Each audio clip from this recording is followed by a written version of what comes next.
বিধায়ক শ্রীমতী বীণা মণ্ডল মহাশয়াকে।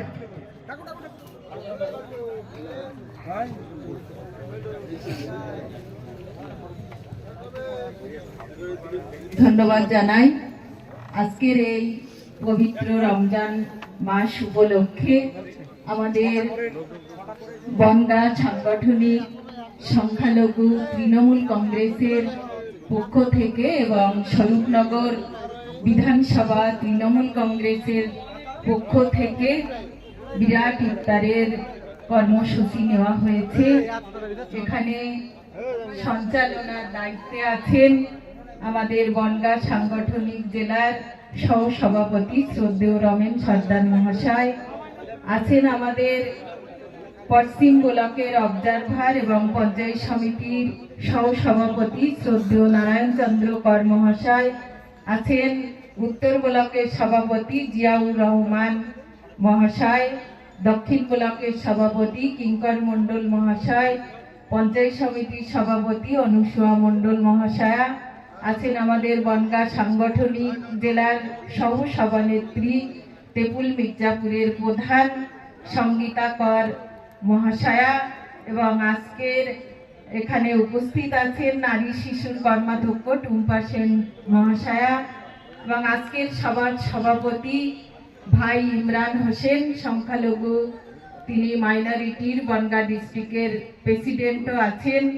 এবং উপস্থিত আছেন আমি দেখতে পাচ্ছি যে মাইনরিটির ব্লক প্রেসিডেন্টরা উপস্থিত আছেন, আছেন আমার অঞ্চল সভাপতি তৃণমূল কংগ্রেসের শাখা সংগঠনের সভাপতিরা উপস্থিত আছেন, তারাও উপস্থিত হয়েছেন।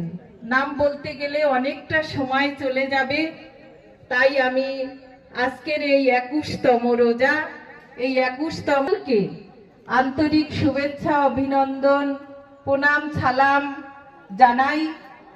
একটা মহান মিলন উৎসবে আমরা উপস্থিত হয়েছি। এই পবিত্র রমজান মাস চলছে সংখ্যালঘু মুসলিমদের। সারাটা বছর প্রতিটা সংখ্যালঘু মুসলিম সম্প্রদায়ের মানুষ তারা অপেক্ষা করে থাকেন কবে রমজান মাস আসিবে। দ্বিতীয়ার চাঁদ দেখেই রমজান মাস শুরু হয়, এবং আর কিছু মানুষ তারা খেতে পাচ্ছে না। এই না খেতে পাওয়ার যন্ত্রণা যাতে প্রত্যেকে সমানভাবে অনুভব করতে পারে, তার জন্যই প্রত্যেকেই 1 মাস না খেয়ে থাকবে। কারণ এতে ধনী কে গরিব কোনো রকম বৈষম্য থাকবে না এই রোজার মধ্য দিয়েই। কারণ কে ধনী কে গরিব প্রত্যেকেই তো সারাদিন 1 মাস না খেয়েই থাকে। এর মধ্যেই কিছু খাদ্য শস্য উৎপন্ন হয়। এই যে সারা দিন আপনারা না খেয়ে থাকেন, প্রতিটা সংখ্যালঘু মুসলিম সম্প্রদায়ের মানুষ তারা ভোরের খাবার খেয়েই রোজা শুরু করেন।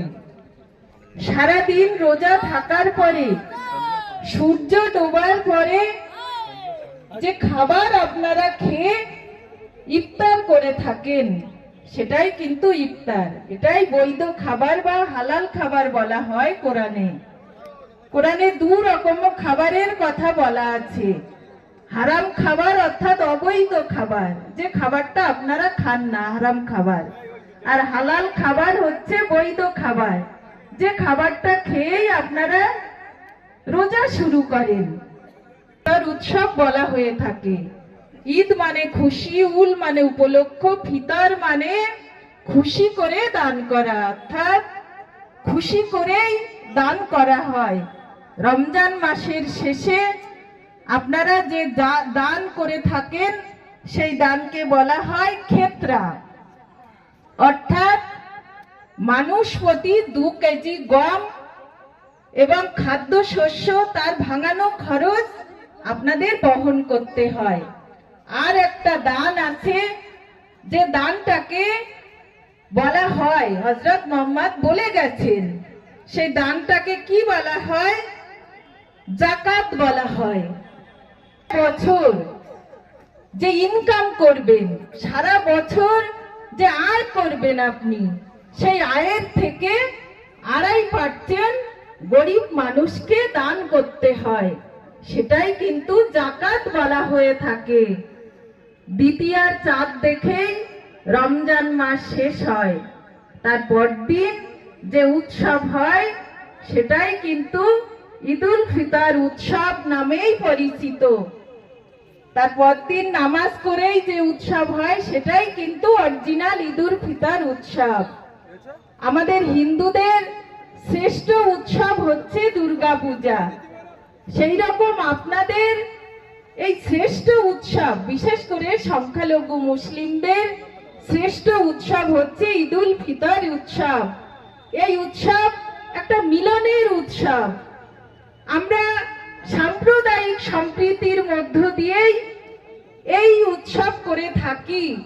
কিছুদিন আগে আমরা কি করেছি? কিছুদিন আগে আমরা দুর্গা উৎসবকে কেন্দ্র করে বিজয় সম্মেলন করেছি। আজকের আমরা সম্মিলিত হয়েছি ঈদুল ফিতর অর্থাৎ ইফতারের কর্মসূচিতে। একটা সুন্দর আমরা সাম্প্রদায়িক সম্প্রীতির উৎসবে সামিল হয়েছি, এটা আমাদের সবচেয়ে বড় পাওনা।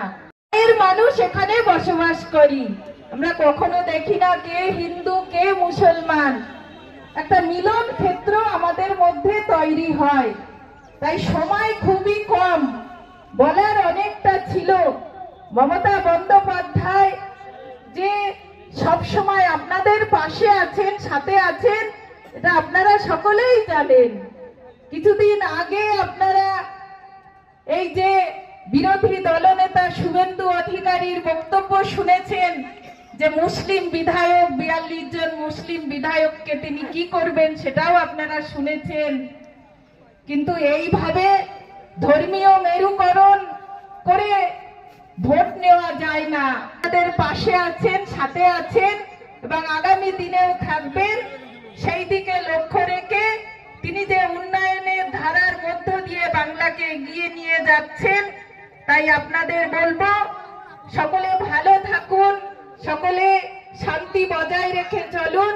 সকলকে আরেকবারও এই ইফতারের প্রীতি শুভেচ্ছা অভিনন্দন প্রণাম জানিয়ে সালাম জানিয়ে আমার কথা শেষ করলাম। নমস্কার।